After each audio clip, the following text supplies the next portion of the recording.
Hello, welcome back to Beyond Beauty Project, the podcast. I am your host, Bridgett Brown, and today I am here with Anita Bhagwandas.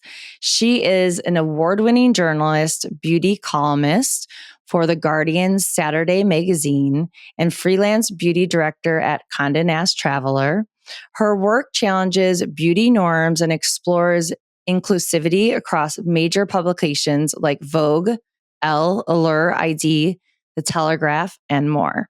Her book, Ugly, Giving Us Back Our Beauty Standards, blends memoir and cultural analysis, earning critical acclaim.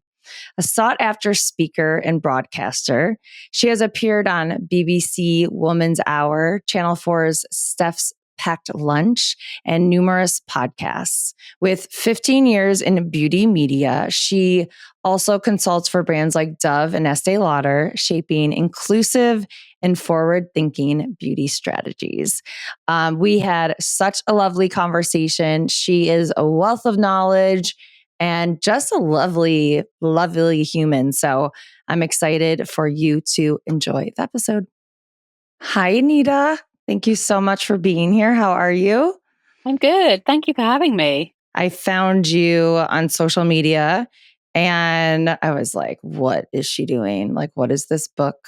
I need to read it. It was so interesting. So we're going to dive into all of it today.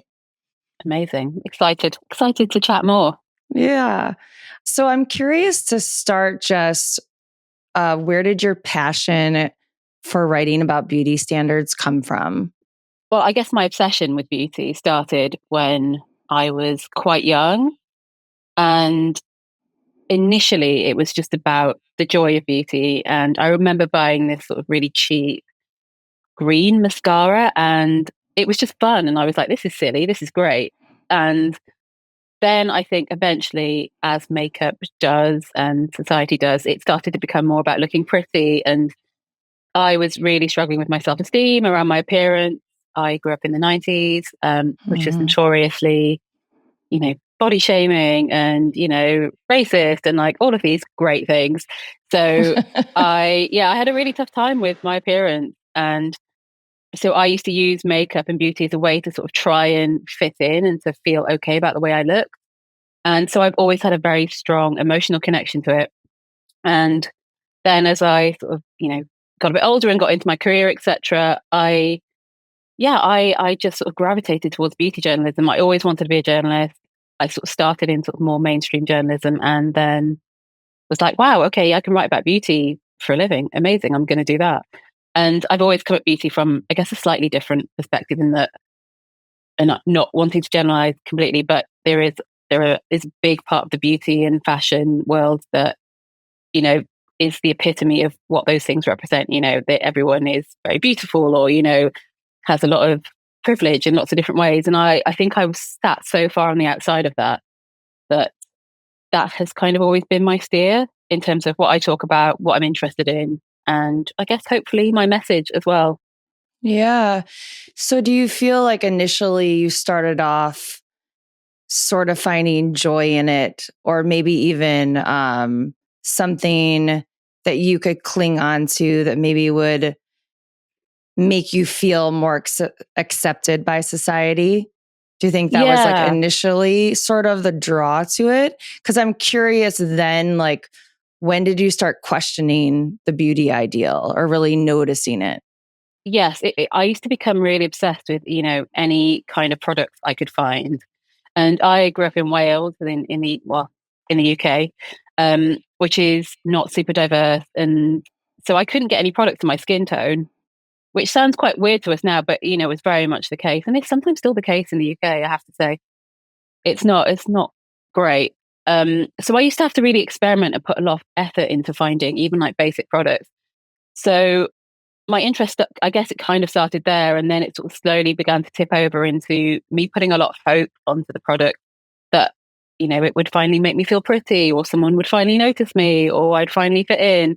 And so I always had an attachment to products in that way, and to beauty products and the way I looked. And then I think as I got older, it wasn't really until probably 10 years ago, I think, in my career when I was, relatively sort of senior. I was a beauty editor at a magazine.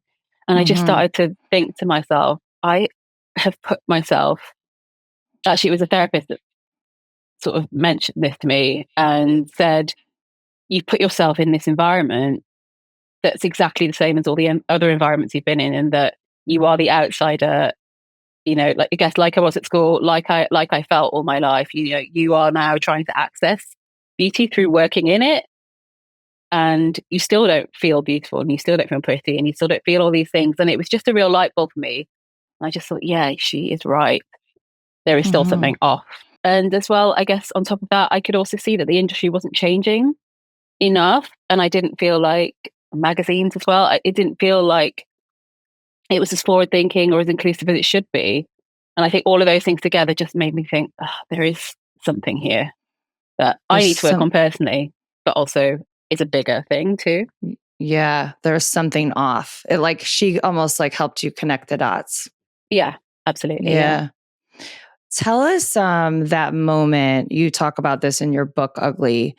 Tell us about the moment that you first sort of really understood what that word meant to other people or as a society. Yeah. I mean, I'd always had a concept of feeling ugly, I think, since I was a very small child.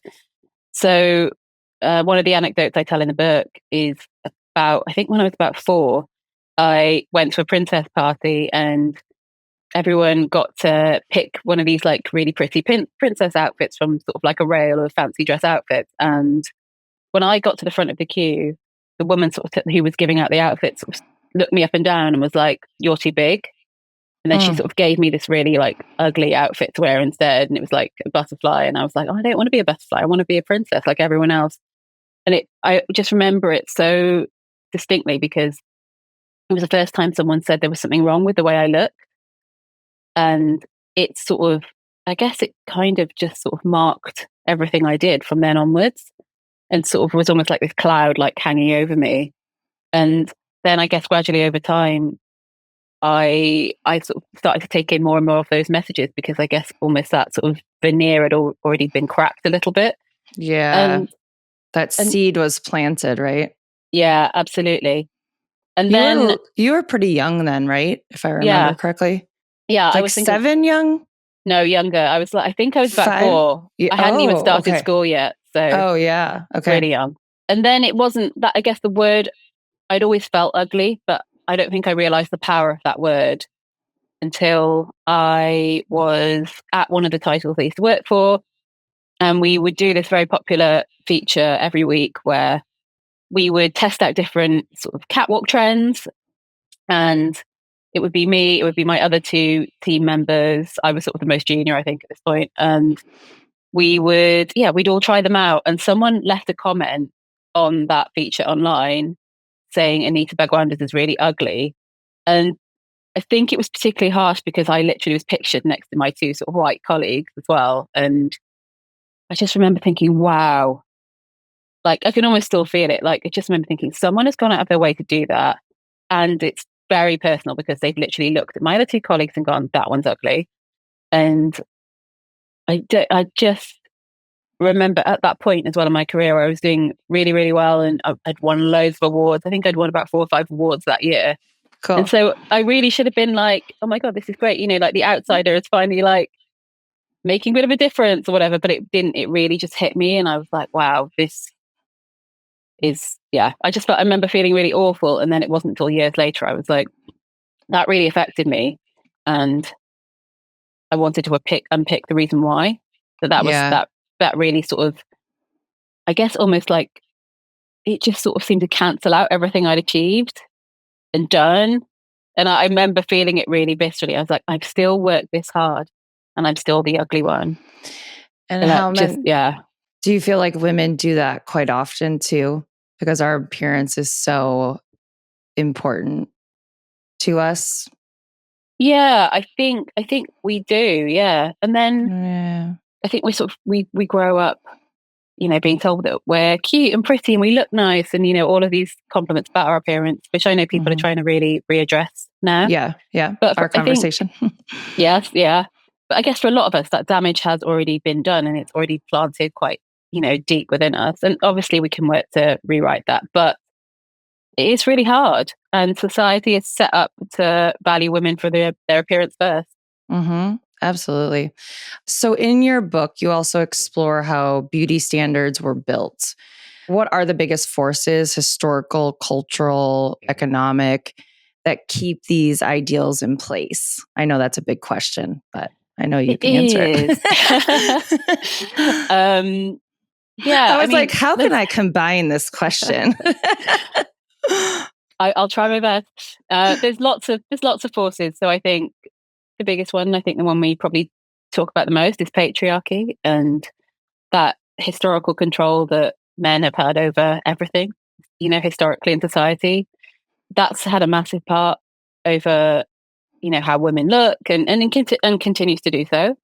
Can you unpack that a little bit for listeners? Yeah. Because I think some people are like, what are you talking about?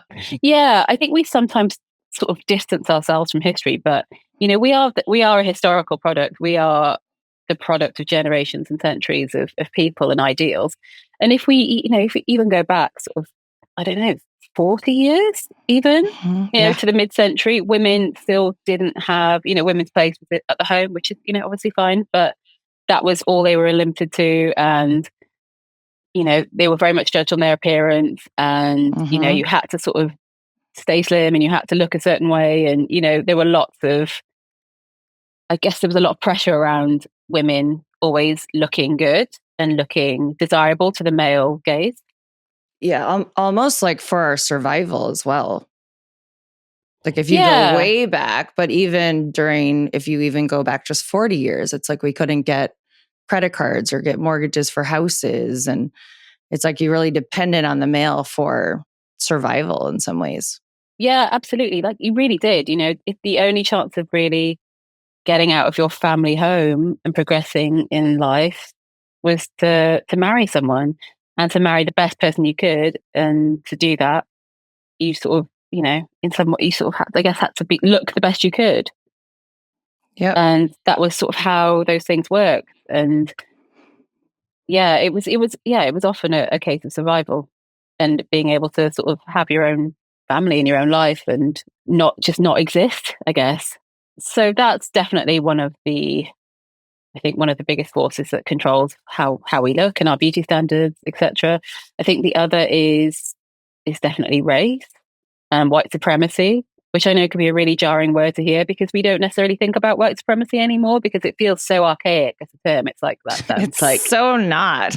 And it's not. It's not, and it's something that plays out around us all the time. And again, it can sound jarring. I remember I took a body image, like I got a certification in body image. And I remember when I was learning about it, I was like, ooh, it's a lot. And then as I dove into it and I learned about it, I'm like, we need to be talking about that. Yeah. Yeah, I definitely agree with that. It is really jarring, but it is a part of our life now. And it obviously was a massive part of history. And we still live with the effects of that. And in terms of beauty standards, it affects everything from colorism, which is sort of the preference for a lighter skin tone over a darker one, and the values placed on that in different cultures. That quite often is a result of colonization, or was definitely amplified by colonization throughout the world. There's a really interesting period in history that I feel like should actually be taught in schools, which was when there was a point during colonization, I think it was like around at some point in the 1800s, where the beauty standards went from sort of appreciating, I guess, like a slightly fuller figure and thinking that was, the sign of someone who was, wealthy enough to eat. And so that was aspirational, etc., to being the opposite. And all of a sudden, very, very slim, thin. It's really interesting because there are parts sort of during slavery and colonization where the references from explorers, and I'm doing air quotes now just because explorers quite often were just like colonizers, basically. Yeah. But there were points where explorers would write about the people that they would find in new places, and they would be quite positive. And there's lots of interesting accounts of that. And there's a point where it switches when oh, interesting. and the accounts start to become quite negative around the bodies of people of color, particularly women of color. And so everything that wasn't that was seen as beautiful and became the beauty standard. And it shifts in terms of paintings, all the paintings, which is obviously the photography of the bygone times, all the paintings, all the beauties, the ideal beauty started to become very, very thin. They were always white. They were, they had certain characteristics, very, very long necks. They were just sort of that English beauty that we now come to know from paintings of the 1800s. And that shift is really fascinating because it does have its roots in white supremacy. And that beauty standard wasn't actually that long ago, because it sort of coincides with a point where sort of the printing presses, etc., start happening, and people start getting sort of very like rudimentary magazines and things like that. And the people that were seen as the most beautiful were these sort of upper class white women. And those are the people that then start writing these sort of magazines and these columns. And that still plays out to this day. I always remember interning at a very high-end fashion magazine, and everyone was related to somebody. Everyone was Lady Someone's daughter. Everyone had all gone to the same boarding school. Everyone knew someone famous. I was just like, wow, this is something else. And that still happens. That is still what dominates our media, like so many industries, but particularly fashion and beauty. And that's still happening. And so you can see that legacy. It's still, it still plays out to this day. And so I think sometimes when we talk about white supremacy, we sort of think, oh, old fashioned, but actually not. And when I remember reading that, and I just thought, wow, I have seen this play out. I still see this play out now in my industry, and it's wild. Do you think that social media has disrupted this beauty ideal a bit, or do you think it's simply reinforcing this pretty privilege in a different way? Yeah, it's really tricky, because in some ways I think social media has given people who maybe don't fit the beauty standard or the beauty ideal, different communities and people to inspire them. And I've definitely felt that myself I think during the sort of height of the body positivity movement, so I guess maybe like 10 years ago, that had a really big impact on me. And I thought that was amazing. And I finally saw bodies that looked more like mine. But I think it has turned, because as soon as you start getting, I don't know, as soon as money starts coming in, as soon as brands start coming in, everything starts to shift. And I definitely think we're at a point now where it's just it's the same faces that we used to see in magazines and adverts, etc., that are now playing out on social media. The same things are happening again. And it's a certain kind of person that is always celebrated and has the most followers. And then on top of that, the algorithms prize certain appearance characteristics, things like, having like very clear skin and having lighter eyes and having lighter skin and being slimmer. Like, algorithms prize all of those things. And so those people are being elevated over and over again. Yeah, there's lots of really interesting research into it. There's a brilliant, I'm so terrible at names, I've forgotten the name, but there's a brilliant MIT researcher who's looked into it, the sort of like all the algorithmic racism that plays out. So there's racism in our algorithms on social media. Oh my God. And the filters, even just like the Paris filter, the very basic one on Instagram, is that lightens your skin a little bit. Yeah, it's literally woven throughout everything. Subtle. Yeah. I interviewed someone yesterday, and she said that she feels like we're swimming in diet culture. And I feel like that's also with this beauty ideal. It's just like the waters that we swim in.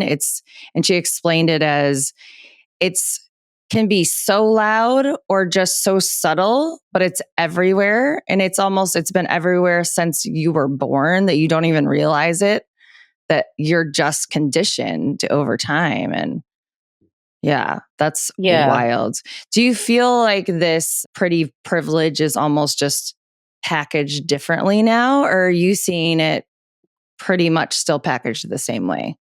I think it's packaged the same way. I know growing up for me, the beauty standard was very much to be, thin, white, have straight hair. Maybe that's changed a little bit. Ideally to be blonde, to have, to be blonde, to have blue eyes. And I think maybe that shifted a tiny bit, in that there are some other slight variations on that. But I do think it's largely the same. Maybe it's now a little bit more Kardashian inspired, and that you can have slightly tan skin.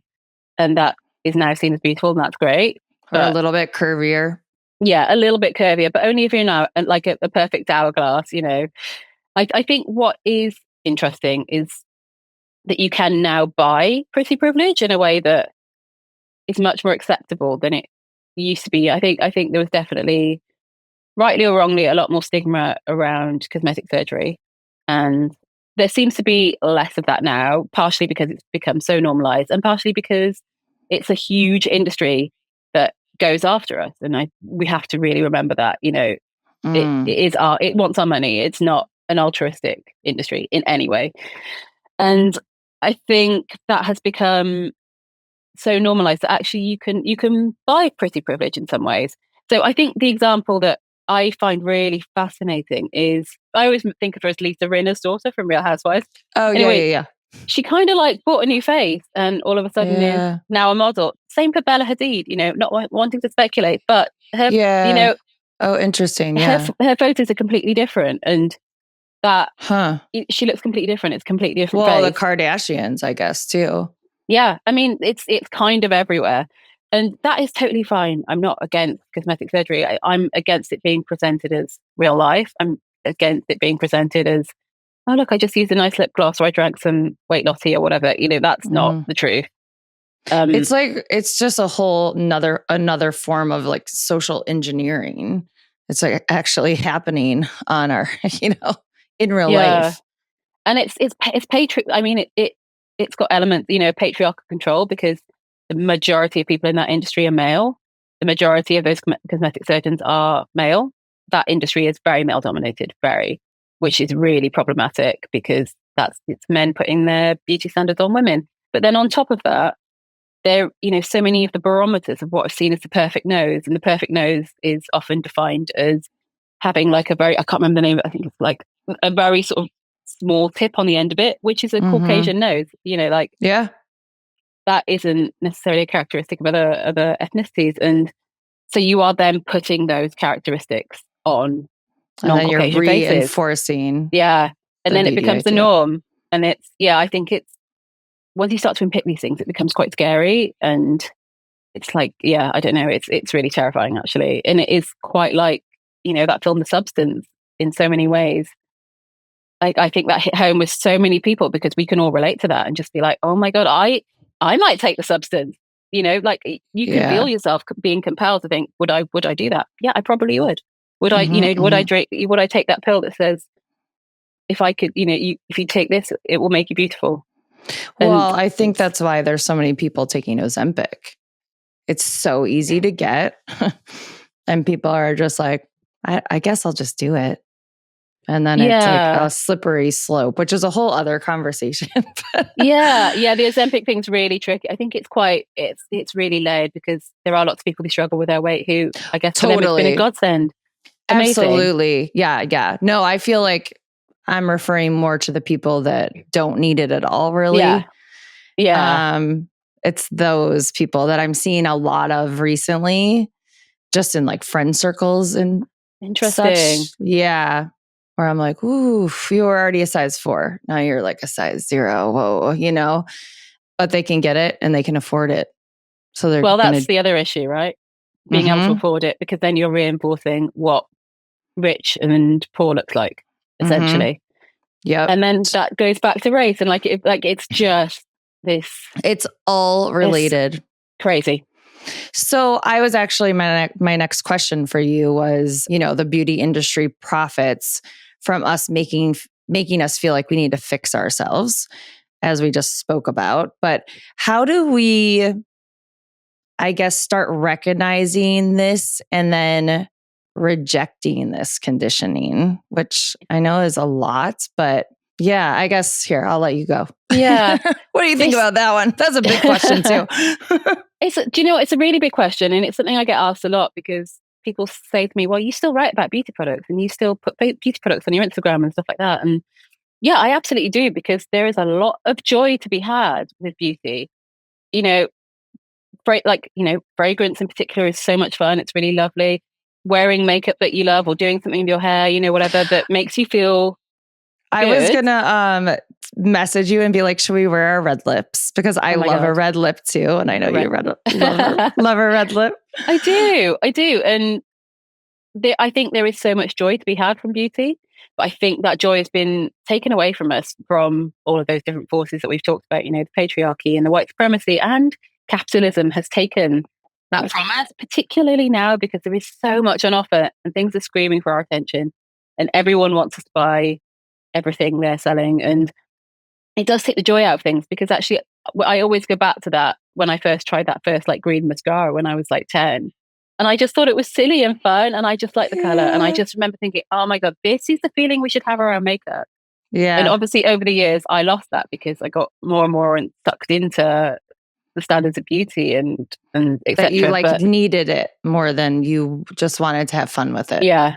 I definitely think the most joyful place to be in with beauty is to see it as a lovely optional addition to your life if you want it, but for it not to be forced on people and for it to feel fun and enjoyable. And that is something I talk about in the book, because it can really, I think, I even see it every now and then in myself. I feel it creep up on myself where I am putting my makeup on and I'm like, oh, I need to just cover that dark circle, or, I need to do this. When actually, if you reframe that and look at beauty from a joyful place, it's like, okay, how am I feeling today? Do you know what? I really want to wear a bright pink lipstick.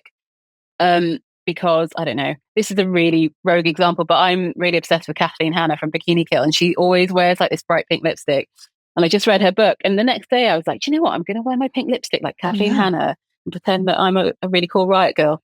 So I did that, and it was really fun. And I just thought, this is how beauty is meant to be. It's meant to be fun. It's meant to be playful. We're meant to enjoy it, and it's not meant to be armor or a mask or hide anything. It's meant to celebrate us. And I just wish the beauty industry would embrace that more. And I think it would make so many of us so much happier in our own selves. And I think those industries still think that we buy products from a place of anxiety, when I think that so many people would still buy things from a place of empowerment and joy and hope, and hope in enjoying the product rather than it changing how you look. Yeah, maybe that as consumers is sort of where we could take our pause too. Is this making me feel joy, or is this making me feel fear? Am I feeling like I need to fix something, or am I feeling like this could be a fun extra bonus to my life or my beauty routine, right? I think I always say it's like a teeter-totter. You can have fun. I love to blow dry my hair, put on some makeup, or wear a cute top, or put on a red lipstick. But if I'm ever falling into oh God, I need to go see my dermatologist, or I need to lose weight, or then I'm okay, take a pause, am I seeing a lot of ads that are telling me I need to fix something, or what's going on? Did something trigger me? I really bringing the joy into it. Yeah, I think that is, I guess, my biggest tip for everyone listening is to just try and find that joy in beauty again. And I do quite often think we can find the keys to that joy in our own history and our own past. And and it might just be a time, I don't know, if you look back to your teenage years and actually you really loved, I don't know, I always used to wear really, really thick black goth eyeliner. And then sometimes it's bringing those elements of yourself back. I love that. And experimenting and having fun. But yeah, that is, I think, the most joyful and most balanced place you can be with beauty. And obviously you can reject beauty completely, but I just think realistically there is joy we can have from it. We just need to take ownership of it and not let it define us. Yeah. Make it almost like dressing or a part of your style, a part of what makes you unique. I used to wrap my hair really high. I'm like, should I bring that back? No, I don't think so. I mean, give it a go. Maybe. Who knows, right? I would wake my mom up before high school because she was a hairdresser, and I'd be like, I'd give her the rat tail, and she'd be like, Bridgett. She would never get up with me. And she'd be ratting my hair, and she'd be like, this isn't dry, because I would never dry it all the way. I'm like, just do it. Just do it. Make it look good. I love that. What are some common misconceptions about diversity and inclusion in the beauty industry? Yes. This is such an interesting question. All of them? I was kidding. Yeah. I don't understand why so many brands, like, even outside of beauty, find diversity, equity, inclusivity, why they find it so hard, because it seems so obvious to me. But I think the biggest issue within the beauty industry is just the lack of diversity within the diversity. So you just see so Yes, many brands. totally. Like, it's going back to this now. I sort of feel like we're going backwards a bit, to be honest. But there is, if there is a person of color, a couple of people of color in a campaign, so there's like a group shot, they still have a proximity to a white beauty standard in some way, in that they're quite often light skinned, or they have features that have a more Caucasian look, or there is always something.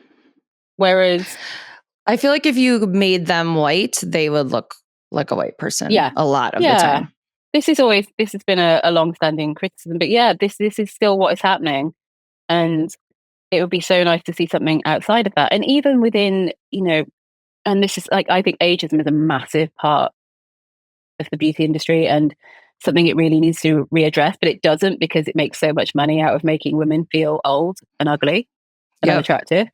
So it doesn't do that, but it does on a surface level. This is my real bugbear. But even within that, when you see an older woman in a beauty campaign, she is always a former, model, and she's always really slim, and she's got lovely, thick, long white hair, and like she always looks the same. And cool, great for you, but you know what? That's not what aging looks like to lots of other people, different ethnicities. Like, you so rarely see. I don't know.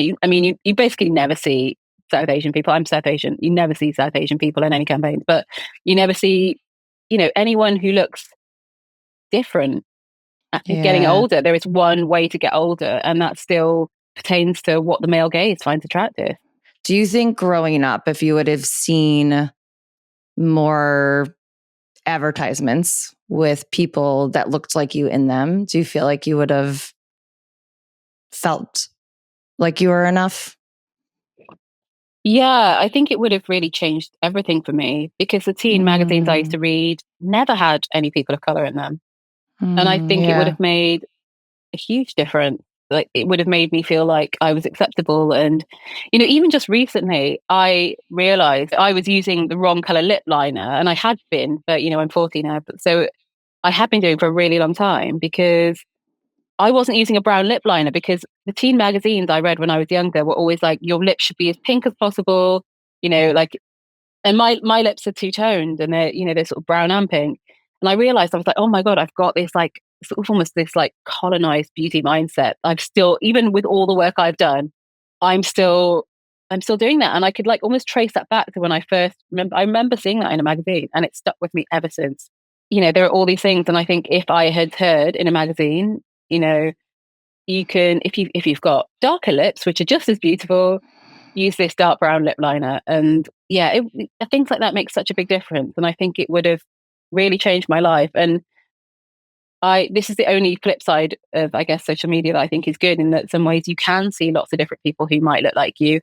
Whether that, I don't know, whether younger people, whether they see those things in the right way, I don't know. But there are the options, hopefully. I just don't know if they get to see them. More social media than like advertising and magazines, I would say. Don't you think? Yeah, absolutely. Yeah. How do you find balance in your beauty while staying authentic to yourself? I feel like you're just authentic to yourself, though. Yeah. I mean, it can be really hard. Like anyone, I can be influenced by things. I definitely remember a point when I was working on magazines, and everyone was kind of the same. And I don't want to do them a disservice, because they're all lovely, but sort of had similar educations. They were all right. They were all like, a certain socioeconomic sort of status, I guess. And I remember that they all like had this same bag. And like, I've never been one to really follow a trend. I've always kind of marched my own beat a bit. And I remember thinking, oh, I need to get that bag. And I bought it. And I remember thinking, this is not very me. This is not a me bag. This is not very goth. Oh my God. Yeah, and I love it. And and that can happen to anyone. Like, that can happen to all of us. And I think it is just worth remembering who you are, what you like. And the way to do that, particularly if you're someone who likes shopping, I'm quite impulsive. I've got ADHD as well. So like buying things is kind of, I have to really watch myself. That's one of my addictions. is to put a bit of distance and a bit of a breaker in those things. So I don't know if you see something and you're like, oh, that's going to change my life, or I think that face cream is going to make me feel pretty, or I think it's going to do this, or whatever it is.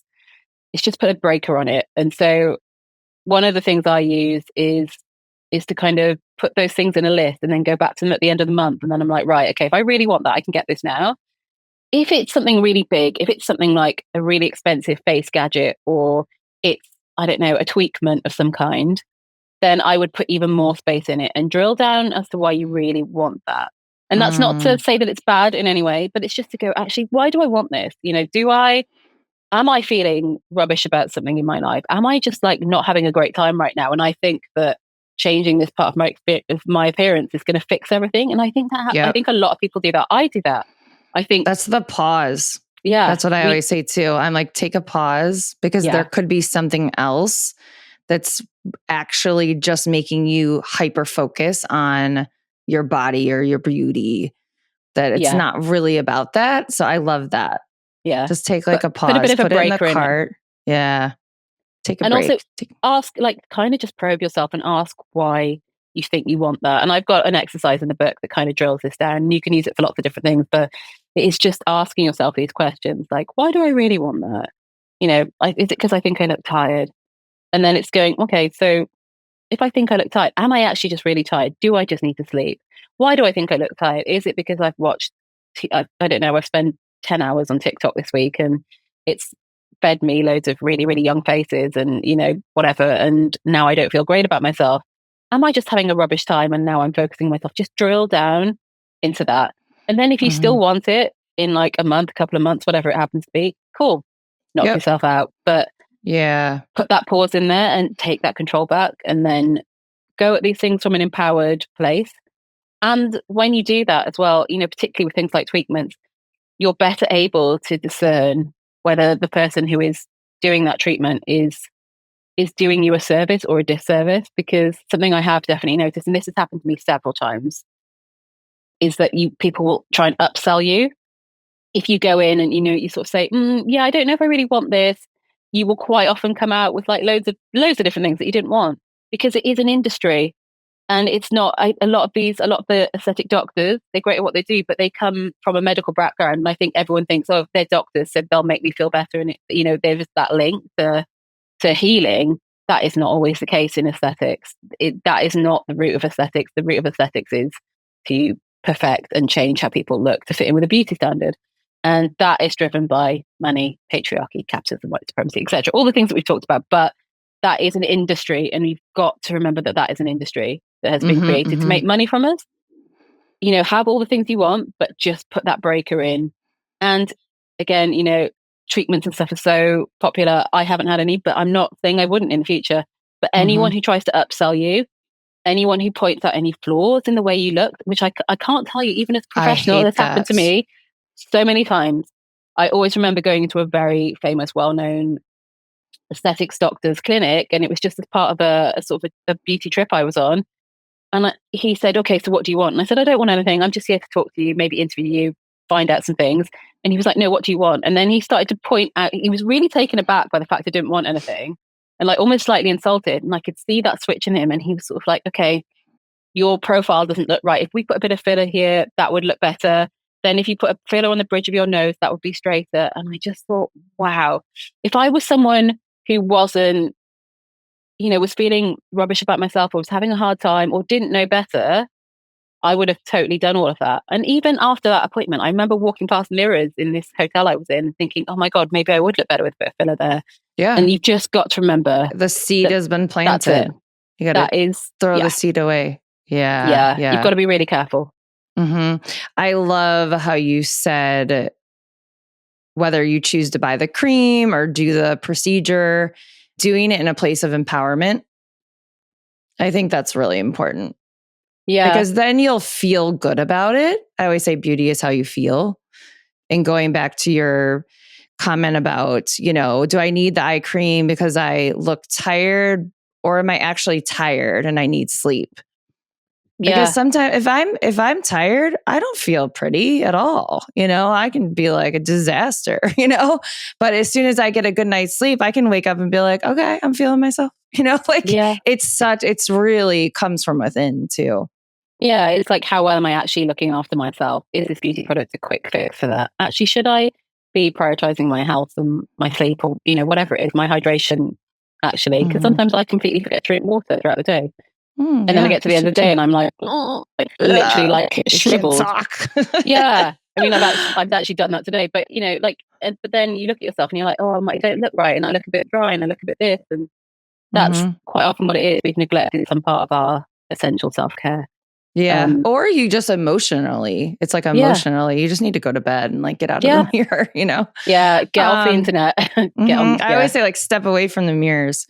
Okay. So after years of dissecting beauty culture and researching it and working in it, how do you personally define beauty now? Yeah, that's such an interesting one. I don't think I've ever been asked that actually.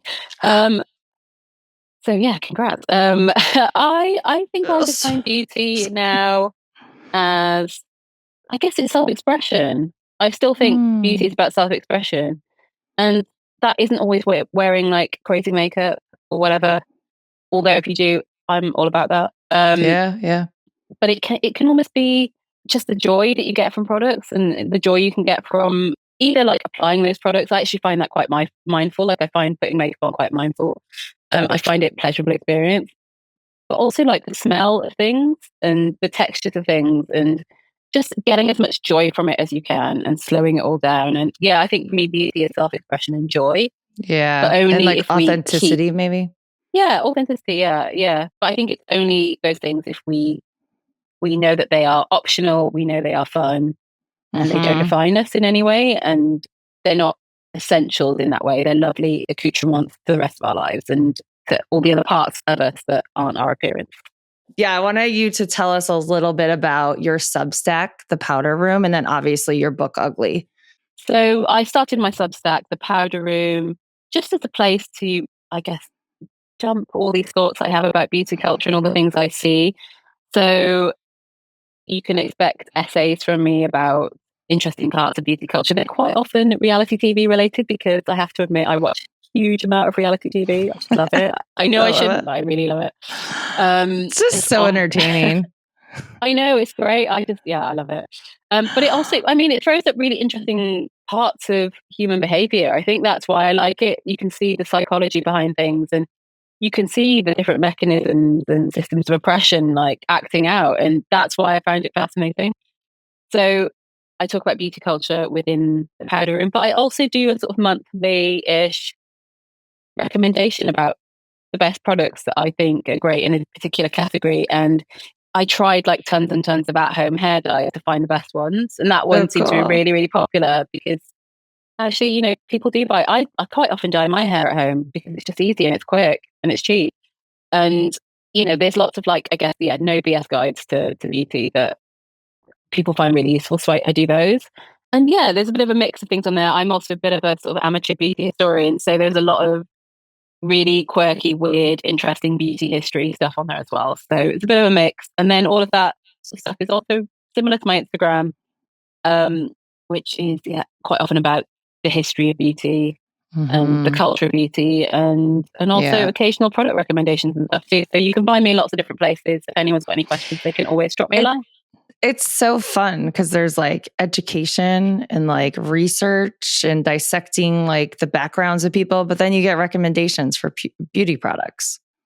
Yeah, I love this. It is an interesting mix. Yeah, initially I was like, I don't know what I want this space to be on Substack, but people do still ask me a lot for beauty product recommendations, and I'm in a good place to give those because I've been in the industry a long time and I can see through the BS, and I'm like, well, this is not great. This has just got a celebrity fronting it. So actually, yeah, it is an interesting part of what I do. So yeah, it's really cool. And then you have your book Ugly that they can get everywhere, right? Yeah. And you're on Audible because that's how I listen to your book. Yeah, I'm on Audible. I'm on Spotify. I've just been sort of highlighted as one of the books to listen to on Spotify. So you can get that as part of your different subscriptions. It's available in lots of different formats. So cool. And we'll list all this stuff. Thank you so much.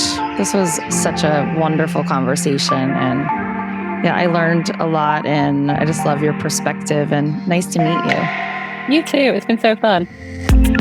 Thank you for listening or watching Beyond Beauty Project, the podcast. If today resonated with you, pass it on to a friend. And to keep the conversation going, check out the workshops that I facilitate. For preteens to adults, we challenge perfectionism, we redefine confidence, and we really get back in tune with our minds and our bodies.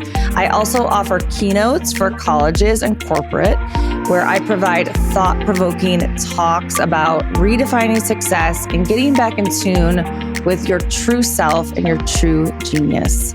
Subscribe to our newsletter where you can keep up to date on everything BBP related. And as always, we love to hear from you. So drop us a review, send us a DM, and I will see you next week.